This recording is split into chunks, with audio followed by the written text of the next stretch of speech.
Знать все на свете нереально, но Нестор Тарба каждый день стремится познать что-то новое. 11-классник второй столичной школы получает массу поздравлений от друзей, одноклассников и учителей. Здесь его встречают как героя.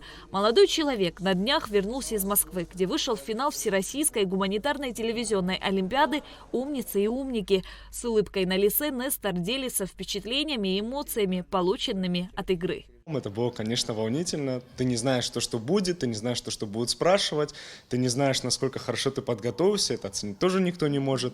И ты просто ждешь самой игры перед тем, как будешь отвечать. А вот эмоции после игры, я бы сказал так, когда я просыпался перед съемками, у меня каждый раз сердце вот так вот билось из того, что вот сейчас я пойду и там буду отвечать. А вот когда мы уже закончили после второго дня, я просыпался с таким спокойствием, то что я думал, что все, я уже это закончил, я победил. «Умницы и умники» – любимая передача детства многих, которую Нестор смотрел не раз. Школьнику казалось, что подростки, которые выступают в телепередаче, супервундеркинды, а оказалось, что это обычные школьники, которые просто умеют работать с информацией. Вообще эту программу я смотрел в детстве, и когда я видел ее по телевизору, я просто удивлялся, что есть такие дети, они вот так там отвечают. Мне тогда было всего лишь 7-8 лет. Потом прошло много времени, я уже в 10 классе, и тут я слышу такую вещь о том, что ребята с нашей страны могут там участвовать, и те, кто хочет, могут попробовать. Я поднял руку, я не думал, что я пройду, конечно, но все так получилось, и вот теперь я аж до финала дошел, и до победы еще пару шагов остается. Подготовка к популярной олимпиаде «Умницы и умники» была довольно напряженной. Нестор ежедневно читал сотни страниц материала, заполняя конспектами не одну тетрадь. Труды по истории, энциклопедии, учебные издания пришлось перевернуть массу литературы. Легко не было ни на одном этапе. Нестор прошел региональный этап, и снова задания, новые стопки книг. Читал и старался запомнить как можно больше информации. 2 ордена и медаль за 6 выпусков. Орден и медаль я получил за первый прям самый выпуск. У нас все началось с вопроса про писателя, который в 1910 году взял прозвище и затем под этим прозвищем стал крайне известен. Никто не мог ответить на этот вопрос, рук совсем не было. Тогда нам Юрий Павлович дает подсказку, что это известная поэтесса. И я тогда думаю, что, наверное, это Анна Ахматова. Вот так вот хочу руку потянуть, а там вот девочка раньше меня тянет. Я думаю, все, сейчас ее спросят сбоку от меня. А он говорит, нет, я лучше Абхаза спрошу. Руку дает мне микрофон, говорит, представьтесь. Я представляюсь, Нестор Тарба, город Сухум, Республика Абхазия, 2-я средняя школа. И говорю, возможно, речь идет про Анну Ахматову, потому что ее отец запретил ей издаваться под их фамилией и сказал, что это будет позор. Тогда она взяла фамилию своей тети Ахматова. И так как он дал подсказку, вообще мне должны медаль дать, по логике. Но он пытается на орден вытянуть и говорит мне, может, вы знаете ее настоящую фамилию? А я стою как вкопанный, пытаюсь вспомнить, какая у нее фамилия была. И говорю, извините, я не могу вспомнить. В итоге получаю медаль, и там уже другой человек отвечает ее фамилия. Настоящая у нее фамилия Анна Горенко. Важно не только владеть информацией, но и правильно настроиться, чтобы ничего не перепутать и не забыть.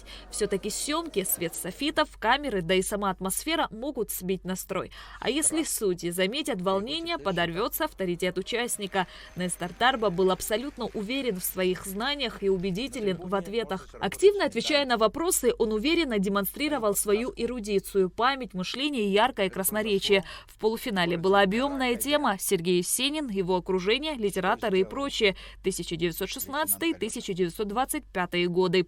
Что такое ЦВСП номер 143? Я даже когда читал там биографию Есенина, я прям был уверен, что такой вопрос точно прозвучит.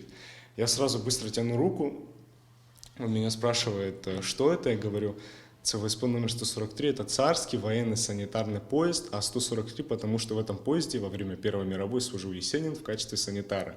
И за это мне говорит, быстро ему орден давайте. Министерство просвещения Абхазии осуществляет отбор, подготовку и отправку конкурсантов на Олимпиаду уже 4 года. Нестор прошел в финал. Это прорыв не только для его родной школы, но и для всей Абхазии. Учителя очень поддерживали Нестора на протяжении всего конкурса. Он принимал участие в конкурсах по истории Абхазии и призовые места наша школа принимала.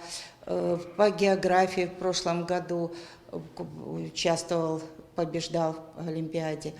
И Сейчас, значит, он немножко другое направление выбрал, но сейчас он стоит на перепутье. Может быть, все-таки он пойдет по направлению вот тому, что он готовится. Мальчик развит всесторонне. Ну, Нестор очень удивительный ребенок сам по себе. Он пришел к нам в 5 класс. Я классный руководитель у него и преподаватель русского языка и литературы. С ним всегда было приятно на уроках беседовать по уроку, не только опрашивать его. Всегда говорил то, что он думал, тщательно готовился ко всем урокам. Но это не только моего предмета касалось, всех предметов. Этот ребенок на уроках не сидел с пустыми глазами, он всегда спрашивал то, что ему было непонятно, пока мы ему не объясним, он не уходил с уроков. «Умники и умницы» – это всероссийская гуманитарная телевизионная олимпиада, транслируемая на Первом канале. Проект нацелен на выявление и поощрение талантливых и эрудированных учащихся, стремящихся проявить свои знания в различных гуманитарных областях. Победители игры получают возможность поступить без экзаменов в Институт международных отношений. Для финалистов предоставляются льготы на вступительных экзаменах. Мне вообще радостен тот факт, что вот наши ребята из нашей страны могут брать, ехать в Москву, участвовать в таких программах наравне с другими ребятами из разных областей России. Меня очень радует то, что вот движение «Умницы-умники» в Абхазии, оно у нас до сих пор продолжается. Сейчас у нас 4-й год, сейчас будет 5-й, будут отбирать новых ребят, и я надеюсь, что они себя покажут еще лучше, чем я, у нас будет еще больше финалистов и победителей. И хочется верить, что это не просто так, и что-то после себя тоже будет. На данный момент я просто отдыхаю и даю возможность мозгу расслабиться, говорит Нестор. Тема финала будет известна в начале марта, а съемки состоятся в начале апреля.